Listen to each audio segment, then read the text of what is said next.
नमस्ते everyone. Proxy ज्ञान में आपका बहुत बहुत स्वागत है। मैं देख रही हूँ कि आप हमारे मिडिवल इंडियन हिस्ट्री के सेशंस को, लेक्चर्स को काफी प्यार दे रहे हैं, काफी रिस्पेक्ट दे रहे हैं। तो इसी नोट पर हम सेशन आगे कंटिन्यू करते हैं। मैंने जैसे प्रॉमिस किया था, आज 7 बजे हमारा जैनिज्म के ऊपर लेक्चर है। तो डेली 7 बजे हम कुछ कुछ इंपॉर्टेंट टॉपिक्स नेक्स्ट 7 डेज के लिए मिडिवल इंडियन हिस्ट्री पे पढ़ा करेंगे, जिससे कि आपकी प्रीलिम्स और मेंस की जो पकड़ है वो स्ट्रांग हो सके। आज जैनिज्म का टॉपिक हमने उठाया है, बट टॉपिक में आगे बढ़ने से पहले मैं एक छोटी सी अनाउंसमेंट आप लोगों के साथ करना चाहती हूँ। आज है 31 ऑफ अगस्त। 1 सितंबर से हमारी बीपीएससी की टेस्ट सीरीज स्टार्ट हो रही है प्रॉक्सी ज्ञान में, under the very able mentorship and guidance of Veronica ma'am. Veronica ma'am आपके लिए लेकर आई हैं बीपीएससी की टेस्ट सीरीज, जिसमें सिर्फ लिमिटेड सीट्स हैं। इसके अंदर आपको दिए जाएंगे 20 sectional test, 5 full length test, एक प्राइवेट टेलीग्राम चैनल होगा जहां पर आपके डाउट्स लिए जाएंगे, और वेरोनिका मैम 24/7 आपके डाउट्स को सॉल्व करने के लिए अवेलेबल होंगी। पीवाईक्यू की रिवीजन करवाई जाएगी, करंट अफेयर्स दिए जाएंगे और पीडीएफ सॉल्यूशंस आपको प्रोवाइड कराए जाएंगे। 1 सितंबर से ये टेस्ट सीरीज स्टार्ट हो रही है और प्राइस काफी अफोर्डेबल रखा है हमने। तो आपको करना क्या है, सिंपली इस क्यूआर कोड को आपको करना है स्कैन। एक बार आप जब ये क्यूआर कोड स्कैन कर लेंगे, उसके बाद हम आपको एक व्हाट्सएप नंबर प्रोवाइड करेंगे। अब वो व्हाट्सएप नंबर क्या होगा आप पूछ रहे होंगे, तो very easy. WhatsApp number is 9871496677। इस नंबर पर जब आप रिसीट भेजेंगे तो हमारी टीम आपको हमारे बीपीएससी के टेस्ट सीरीज में इनरोल कर लेगी। जब भी आप कुछ टॉपिक पढ़ते हैं, अगर आप उस पर साइमल्टेनियसली टेस्ट देते जाते हैं, आपकी प्रिपरेशन स्ट्रांग होती जाती है। तो आइए ज्वाइन कीजिए हमारा बीपीएससी का टेस्ट सीरीज, जो कि स्टार्ट हो रहा है 1 सितंबर से। चलिए आज का लेक्चर स्टार्ट करते हैं। क्लास का पीडीएफ आपको हमारे टेलीग्राम चैनल पर मिल जाएगा, डोंट वरी। तो आज जैनिज्म का टॉपिक हमको पढ़ना है। देखिए, जब हम जैनिज्म की बात करते हैं, ये एक एंशिएंट रिलीजन है, क्योंकि ये एंशिएंट इंडियन हिस्ट्री में आता है, बट क्योंकि it has been seen that it progressed very rapidly during the medieval Indian history period also. Many kings were inclined towards Jainism. That is why we study this particular religion in the medieval Indian history. क्यों? क्योंकि medieval history में इसका जो progress है काफी rapidly हुआ था। ये एक एंशिएंट रिलीजन है which teaches us the way towards liberation. अब लिबरेशन का मतलब क्या होता है? लिबरेशन मतलब बॉडी को छोड़ देना नहीं, आत्मा का बॉडी से निकल जाना लिबरेशन नहीं होता। लोगों को ये मिसकंसेप्शन है अबाउट लिबरेशन। बट लिबरेशन का मतलब होता है when you finally you are free of your desires. जब आप अपनी इच्छाओं से मुक्त हो जाते हैं, दैट इज द पॉइंट जब आपको मोक्ष मिलता है, शांति, peace, satisfaction. You become grounded, क्योंकि हमारे डिजायर्स ही हमको ड्राइव कर रहे हैं। आज आप इस एग्जाम की तैयारी कर रहे हैं क्योंकि आपके अंदर एक डिजायर है जॉब सिक्योरिटी का, डिजायर है अपने पेरेंट्स को प्राउड फील कराने का, डिजायर है सोसाइटी में कुछ चेंज लाने का। जिस दिन सारी डिजायर्स खत्म हो जाती हैं, ultimately that is the time when you feel liberated, you are not bonded by anything. Jainism आपको वो रास्ता दिखाता है जहां आप अपने कर्म करते रहिए daily. You are preparing for an exam, prepare for it, give the exam. You are delivering your responsibilities as a son, as a daughter, as a wife, as a husband, as a father, as a mother. Do it while performing your karmas, but still you can be liberated by thought, because हमारे thoughts हैं जो हमको bound करते हैं।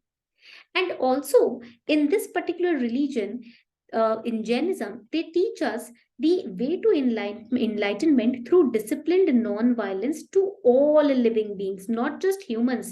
Every living being, whether it is a microorganism, whether it is a water, right तो basically Jainism में सिखाया जाता है कैसे आप सभी लिविंग क्रीचर्स को, जब नॉन वायलेंट आप उनके प्रति रहते हैं, आप हिंसा नहीं दिखाते हैं, आप कैसे लिबरेशन, इनलाइटनमेंट की तरफ बढ़ते हैं। What is enlightenment here? When you understand that all of us are one.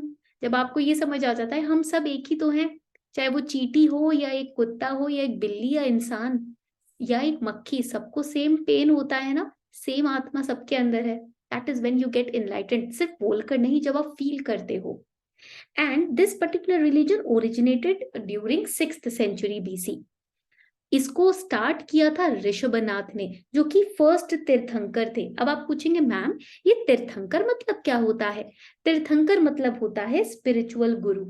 Okay, तो पहले तीर्थंकर थे ऋषभनाथ, और फिर इसको रिवाइव किया, इसको प्रोपगेट किया, इसको आगे बढ़ाया महावीर ने। महावीर 24th तीर्थंकर थे। ठीक है, अब यहाँ एक और इंपॉर्टेंट एस्पेक्ट आता है कि जैन जो वर्ड है इसका मतलब क्या है। दिस वर्ड ओरिजिनेटेड फ्रॉम जिना और जैना, that means conqueror. Conqueror of what? Conqueror of mind, of senses, of thoughts. जो अपने माइंड, सेंसेस, थॉट्स को कॉन्कर कर ले, जीत ले, वो बन जाता है जैन। तो जैनिज्म के फॉलोअर्स को जैन्स भी बोलते हैं, those who have conquered their minds, their thoughts, their desires, their brains, their senses. यहाँ तक पॉइंट्स आपको क्लियर हो गए? चलो आगे बढ़ते हैं। And also watch this lecture till the very and.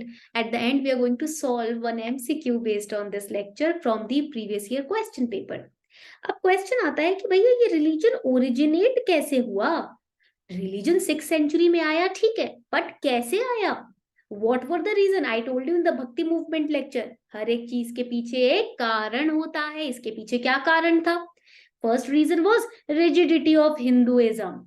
Because I told you in Bhakti movement also that some of the Brahmins were misusing the interpretation of Vedas. क्या कर रहे थे? वेद का मिसइंटरप्रिटेशन कर रहे थे, ऑर्थोडॉक्स बना रहे थे रिचुअल्स को, कट्टरवादी, रूढ़ीवादी बना रहे थे, क्योंकि नॉर्मल इंसान को संस्कृत समझ नहीं आती थी, और जिनको आती थी वो उन इंसानों को डर के थ्रू मिस इंटरप्रेट करके वेदास का मीनिंग समझाते थे। डर बैठाते थे भगवान के लिए, भाई इतना दक्षिणा दो वरना पाप लगेगा, इतने सारे हवन कराओ वरना पाप लगेगा, है ना। भगवान पाप थोड़ी देते हैं, भगवान तो आपके मन की भावना समझते हैं। बट वहां पर विपरीत हो रहा था, and that is when people started getting inclined towards Jainism. Varna system was prevalent. 4 classes: Kshatriya, Shudra, Brahmin and Vaishya. And initially it was not a categorization for differentiation between people. ये तो profession पे depend करता था. If you are a warrior, you are a Kshatriya. If you are a teacher, you are a priest, you are a Brahmin. But now, around 6th-7th century BCE, the Varna system was being used as a tool to create differentiation. जन्म का आधार पे उसको differentiation बना लिया था कि आप इस कास्ट में जन्मे हो तो आपको इतनी रिस्पेक्ट मिलेगी। And this was becoming very orthodoxical and very very dogmatic. Spiritual rejuvenation, लोगों को बताने की जरूरत थी कि भाई इन सब चीजों से ऊपर उठो, रिचुअल्स और ये वर्शिप, इन चीजों से ऊपर उठो, समझो कि सब में जान है। भगवत गीता में कृष्ण क्या बोलते हैं? Soul resides in everyone, each one of us, we all are one. If we are hurting one soul, the other soul is also getting impacted. जब आप किसी के बारे में, किसी के साथ बुरा होता है, आप सुनते हो, आपको दुख होता है ना, क्यों? क्योंकि आपकी आत्मा दुखी होती है, उस आत्मा के साथ गलत हुआ है ना। तो this was a time when there was the emotion of spiritual rejuvenation, and that is when people started following Jainism.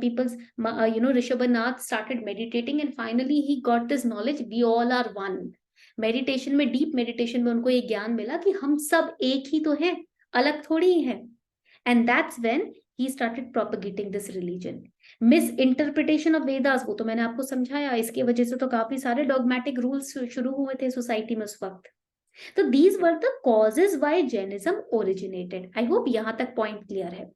आगे बढ़ते हैं। देखो, टेनेट्स पढ़ते हैं जैनिज्म के। टेनेट्स का मतलब क्या होता है? The foundation on which this religion has been established. वो फाउंडेशंस जिसके ऊपर इस रिलीजन को, धर्म को स्टैब्लिश किया गया। पहला टेनेट था right faith, which is known as samyak darshana. Samyak means right, darshan means faith. Right faith. अब आप बोलोगे राइट फेथ तो ठीक है, what is so hard? Faith होता है सबको। each one of us have faith in our parents, in our husband or wife or boyfriend or girlfriend or capabilities or abilities or achievement, सबको faith है। क्या वो फेथ सही faith है, या वो आपको ईगो की तरफ ले जा रहा है, अटैचमेंट की तरफ ले जा रहा है? If that faith is, you can say pulling you towards attachment, ego, revenge, regret, etc., then it is not right. अगर आप किसी के ऊपर फेथ रख रहे हो, आस्था रख रहे हो, और बहुत ज्यादा अटैच्ड हो गए हो उससे, वो गलत है। अटैचमेंट तो रखनी नहीं है, सबको एक दिन जाना है। अगर आप किसी एग्जाम को क्लियर कर लिया, अपने ऊपर अब फेथ आ गया है और उस फेथ से अब ईगो निकल कर आ रहा है, मैं तो सब कर लूंगा, तो that is not right faith, that is ego then. तो राइट फेथ रखना है, राइट अमाउंट का फेथ रखना है अपने अंदर, ऐसा फेथ जो आपको हम्बल करे, ग्राउंडेड करे, डिटैच्ड रखे। Right knowledge, I have the knowledge about, let's say, yes, I have the knowledge about Article 21, ठीक है, knowledge है, but then when I have to use that knowledge, I am unaware of its practical application. Article 21 मुझे पता है, but जब उसको practically apply करने की बात आती है, I don't know. I have just read from the M. Lakshmikant book Polity, पढ़ा तो है मैंने, बट कहाँ किस केस पे अप्लाई करना है, किस सर्कमस्टांस में अप्लाई करना है, नहीं पता, and that is why I am being mistreated and used by the society और by some people. That is not right knowledge, वो राइट नॉलेज नहीं है। तो नॉलेज भी राइट होना चाहिए कि उसकी एप्लीकेशन आपको पता हो। You know that all of us are one, सब कुछ सोल है, आत्मा है, everything, but still you are hurting someone with your speech. बोलने के लिए पता है कि आत्मा सेम होती है, हम सब एक हैं, बट किसी को जब हर्ट करने की बारी आई तो बोल दिया जो मन में आया, that is not right knowledge.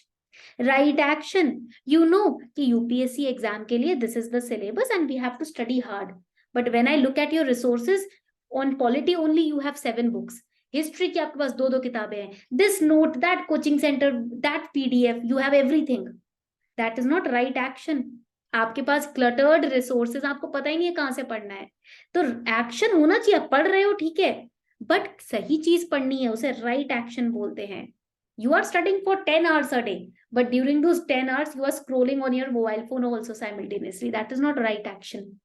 Samyak Charita, Samyak Jnana, Samyak Darshan. These are the tenets of Jainism. Jainism did not believe in creator deity, Brahma, Vishnu, Mahesh.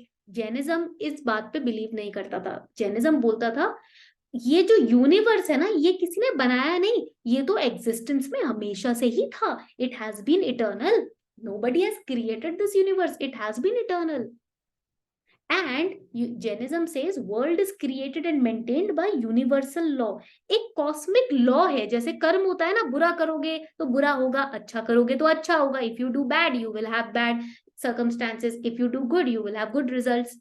So this is a universal law. This universe is created and maintained by universal law. Universal means it was eternal. ऐसा नहीं है आज आया कल आया कुछ साल पहले आया, इटर्नल लॉ है, ना इसका बिगिनिंग है ना एंड, ना आदि है ना अंत। ठीक है, ये बहुत इंपॉर्टेंट कॉन्सेप्ट है, इसके ऊपर प्रीलिम्स में 2 बार क्वेश्चन आए हैं, तो ये पॉइंट याद रखिएगा, which law, universal law. And then there are 5 doctrines of Jainism, Jainism की 5 डॉक्ट्रिन्स भी हैं। Doctrines means fundamental principles. First is ahimsa, they practice these things, ahimsa means non violence, एक छोटी से छोटी चींटी को भी हर्ट नहीं करना। सत्य, always speak the lie, it is said if you always speak the don't speak lie, if you always speak the truth na, then you automatically attain some siddhis. ऐसा भी कहा जाता है कि आपको अगर कुछ बेसिक सिद्धीज चाहिए ना, या इंट्यूटिव पावर को बहुत स्ट्रॉन्ग करना है, तो आप सत्य बोलो आजीवन। जितना ज्यादा सत्य की राह पे चलोगे उतना ज्यादा आप ग्राउंडेड और मेंटली, इमोशनली और डिवाइनली पावरफुल होगे। Okay, that is why all the saints and monks, they used to speak the truth. Asteya, asteya means never steal. Now this does not mean कि सिर्फ किसी की चीज चुरा ली physically, नहीं, it also means never steal someone's ideas, never steal someone's philosophy. कुछ भी चुराना नहीं है, चाहे मानसिक हो चाहे फिजिकल हो। अपरिग्रह, non attachment, do not accumulate properties, जितनी प्रॉपर्टीज ज्यादा होगी ईगो उतना बढ़ेगा, उतना ही बड़ा ईगो चला जाता है। आप देख लो, मेरे पास 2 प्रॉपर्टीज है, अपने दम पर मैंने खरीदी हैं, मेरे पास 4 फ्लैट्स हैं, अपने दम पर लिए हैं, मेरे पास 2 फ्लैट्स रेंट पे उठे हुए हैं, अपने दम पर लिया है। क्या होता है, ईगो होता है इससे। And then after some age, I don't want to share this rental income with anyone. I don't want to give this property to this person, that person. पापा की प्रॉपर्टी ले लो, मम्मी की प्रॉपर्टी ले लो, ये लड़ाइयां चलती है। आप न्यूज़पेपर में कितने इंसिडेंट्स देखते हो ऐसे।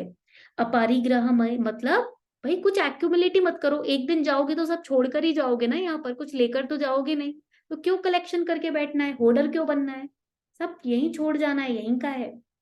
And brahmacharya doesn't mean that you don't get married. Brahmacharya means walking on the path of Brahma. सच की राह पे चलो, ब्रह्म की राह पे चलो.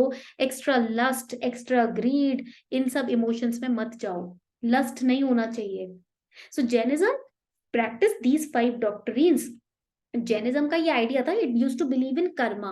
अच्छा करोगे अच्छा होगा, बुरा करोगे बुरा होगा. Karma is like a seed that you are sowing. It also believed in the concept of transmigration of soul, that is rebirth. And universal soul, की सबकी एक सोल है, एक आत्मा के हम अंश हैं. And it also used to believe that the entire world is animated. This question came twice in prelims again. ये question भी twice thrice prelims में आया है कि पूरा दुनिया animated है, मतलब जागरूक है. पत्थरों में भी आत्मा होती है, ठीक है, stones में भी आत्मा है, water में भी आत्मा है. Life is present everywhere. This is an animated world. Everything is living here. Jainism did not condemn the concept of Varna system. ये point याद रखना, hate नहीं किया, but the way it was being practiced, that was not liked by Jainism. ठीक है, point clear हो गया. चलो एक question solve कर लेते हैं. The Jain philosophy, this question has been taken from prelims. Jain philosophy holds that the world is created and maintained by universal law, universal truth, universal faith, universal soul. Created and maintained by पूछा है, जल्दी से बताओ chat section में. Correct, it is universal law. यहीं पर हमने पढ़ा है, it is maintained and created by universal law. ठीक है, तो हो गया ना इजी जैनिज्म का कॉन्सेप्ट. हमेशा याद रखना, जैनिज्म में 2 सेक्ट्स आते हैं, Digambar and Shwetambar. Digambars are the one who used to wear nothing, naked bodies. ठीक है, दिगंबर मीन्स स्काई क्लैड, उनकी आसमान ही उनका कपड़ा था. And Shvetambars means who used to wear white clothes. ठीक है, यहां तक पॉइंट क्लियर हो गया. तो ये था हमारा आज का जैनिज्म का लेक्चर. कैसा लगा आप लोगों को? मुझे तो बड़ा मजा आता है आप लोगों को ये फिलोसॉफिकल टॉपिक्स पढ़ाने में. आई होप आपको भी सेम मजा आता है. तो इसी नोट पे आज का सेशन यही खत्म करते हैं everyone. Thank you and have a wonderful day ahead. Class के नोट्स आपको हमारे टेलीग्राम चैनल प्रॉक्सी ज्ञान पर मिल जाएंगे. नमस्ते.